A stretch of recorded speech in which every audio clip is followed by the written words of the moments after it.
तो hello student, यहाँ पास आप देख सकते हैं कक्षा 12वीं का ये भूगोल का पेपर आ चुका है। जो कि आपका कितने नंबर का आएगा, 70 नंबर का पेपर आएगा। ठीक, और ये एकदम ओरिजिनल पेपर है। 101% रियल पेपर है प्यारे बच्चों।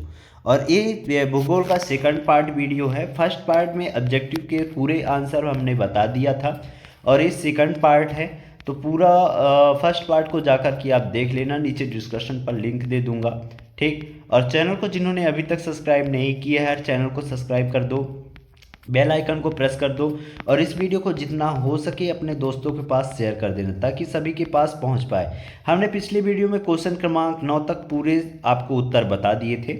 यहाँ पास देखिए, अब क्वेश्चन क्रमांक हम 9 से देखेंगे।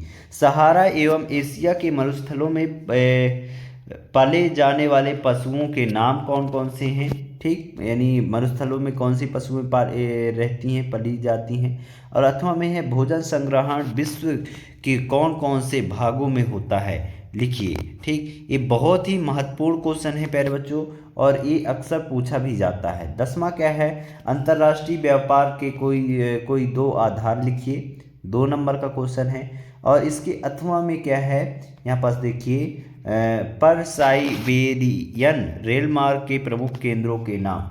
इन सभी के आंसर बताऊंगा, लेकिन पहले 4 क्वेश्चन देखेंगे फिर आंसर बताऊंगा। ठीक है, 11वां में क्या है, नगरीय अपशिष्टों का निपटाना के कोई 2 उपाय लिखिए। और अथवा में क्या है, भू निस्त्रीकरण के कोई 2 उपाय लिखिए। ये अति महत्वपूर्ण क्वेश्चन है प्यारे बच्चों। ठीक ना, इसको आप तैयार करके जाना।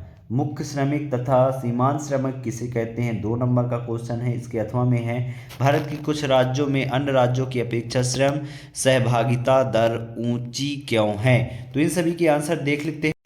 तो यहाँ पास आप विधिवत देख सकते हैं क्वेश्चन क्रमांक 9 का आंसर क्या है कि सहारा एवं एशिया के मरुस्थलों में पाए जाने वाले पशुओं के नाम। सहारा मरुस्थल ऊंट बकरी है और एशिया में याक और भेड़ पाए जाते हैं। और इसके अथवा में क्या है, भोजन संग्रहण विश्व के कौन से भाग में होता है, तो उत्तरी ध्रुव में और उष्ण कटिबंधीय क्षेत्रों में। ठीक, फिर अंतर्राष्ट्रीय व्यापार के 2 आधार, तो संसाधनों की उपलब्धता और आवश्यकताओं में विविधता, ये 2 आधार हो गए। ठीक, और पर साइबेरियन रेल मार्ग के प्रमुख केंद्र कौन कौन से हैं, ये 2 देख सकते हैं। फिर नगर अपशिष्ट के निपटान के कोई 2 उपाय लिखिए, पुनर्चक्रण और भूमिगत निपटान, ये 2 है। ठीक, इसको आप अच्छे से पढ़ लीजिए और तैयार कर लीजिए। भू निस्त्रीकरण के कोई 2 उपाय, तो वन रोपण और सिंचाई प्रबंधन। ठीक, और मुख्य श्रम तथा सीमांत श्रमक किसे कहते हैं, तो मुख्य श्रमक और सीमांत श्रमक का देख सकते हैं, पूरा अच्छे से परिभाषा वगैरह दी गई है। भारत के कुछ राज्यों में अन्य राज्यों की अपेक्षा श्रम सहभागिता दर ऊंची क्यों है, तो यहाँ पास इसका आंसर पूरा दिया गया है, इसको आप अच्छे से नोट डाउन कर लीजिए। ठीक, हमने यहाँ पास क्वेश्चन क्रमांक 12 तक के पूरे आंसर देख लिए हैं। अब यहाँ पास देखिए क्वेश्चन क्रमांक 13 क्या है। क्वेश्चन क्रमांक 13 कहता है कि गैरिसन नगर क्या होती हैं, इनका क्या कार्य है। 3 नंबर का क्वेश्चन है। 3 नंबर जैसे आपको लिखना है, ग्रामीण वस्तुओं की कोई 2 विशेषताएं लिखिए, यानी 3 विशेषता आपको लिखना है। स्थानांतरण कृषि किस प्रकार पर्यावरण को क्षति पहुंचाती है, कोई 3 कारण लिखिए। ठीक, ये बहुत ही महत्वपूर्ण क्वेश्चन है प्यारे बच्चों, अच्छे से तैयार करके जाना। फिर अगला क्वेश्चन है अथवा वाला है 14 का कि मिश्रित कृषि की कोई 3 विशेषताएं लिखिए। ठीक ना, फिर क्वेश्चन क्रमांक 15 क्या है, कुटीर उद्योग और लघु उद्योग में 3 अंतर। 3 नंबर का 3 अंतर आपसे आने चाहिए। और इसके अथवा में क्वेश्चन क्या है, अथवा वाला कि उद्योगों के स्थानीयकरण को प्रभावित करने वाले कोई 3 कारक लिखिए। तो इनके आंसर देख लेते हैं।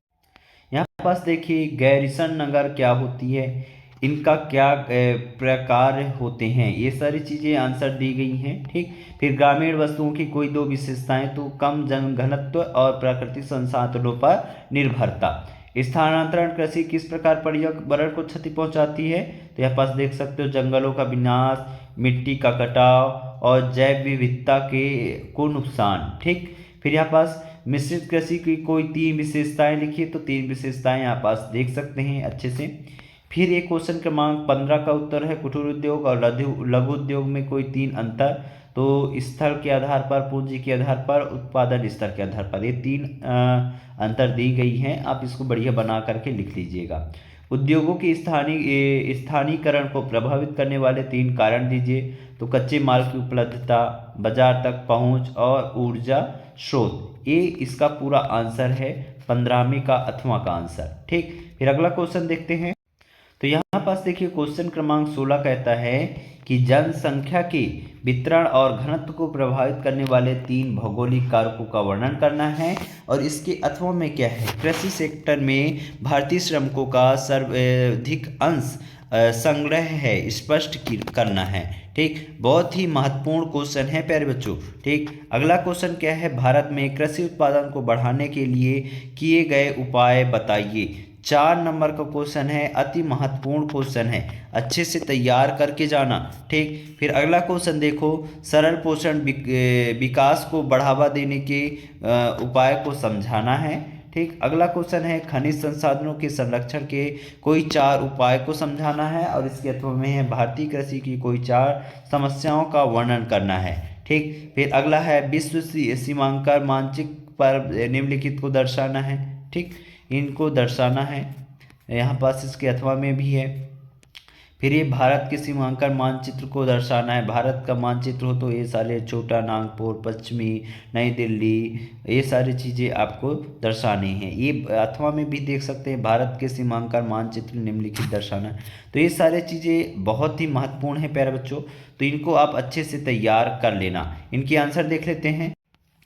यहाँ पास देखिए, भारत जनसंख्या वितरण और घनत्व को प्रभावित करने वाले 3 भौगोलिक कारण यहाँ पास दिए गए हैं, जलवायु, भौगोलिक संरचना और जल स्रोत। और कृषि सेक्टर पर यहाँ पास देख सकते हैं, रोजगार का मुख्य साधन, आजीविका का आधार, ये सारी चीज़ें हैं, कम औद्योगिकीकरण, ये सारे चीज़ें हैं। ठीक, तो यहाँ पास देखिए अगला क्वेश्चन, भारत में कृषि उत्पादन को बढ़ाने के लिए किए गए उपाय को समझाना है। तो हरित क्रांति, सिंचाई सुविधाओं में सुधार, मशीनीकरण, ऋण सुविधा, ये सारी चीज़ें हैं। सतत पोषण विकास को बढ़ावा देने वाले उपायों को समझाना है। पुनर्चक्रण, नवीकरणीय ऊर्जा का उपयोग, संवहनी कृषि, जैव विविधता संरक्षण, ये सारी चीज़ें महत्वपूर्ण है बच्चों। ठीक, अगला क्या है, कृषि संसाधनों के संरक्षण के कोई 4 उपायों का समझाना है। वैकल्पिक संसाधनों का उपयोग, खनिजों का पुनर्चक्रण, संवेदनशील खनन और जनसंख्या जागरूकता, और यह ही महत्वपूर्ण है। ठीक, और ये मानचित्र वगैरह आपको मानचित्र मिलेगा तो उसमें आप दर्शा लीजिएगा।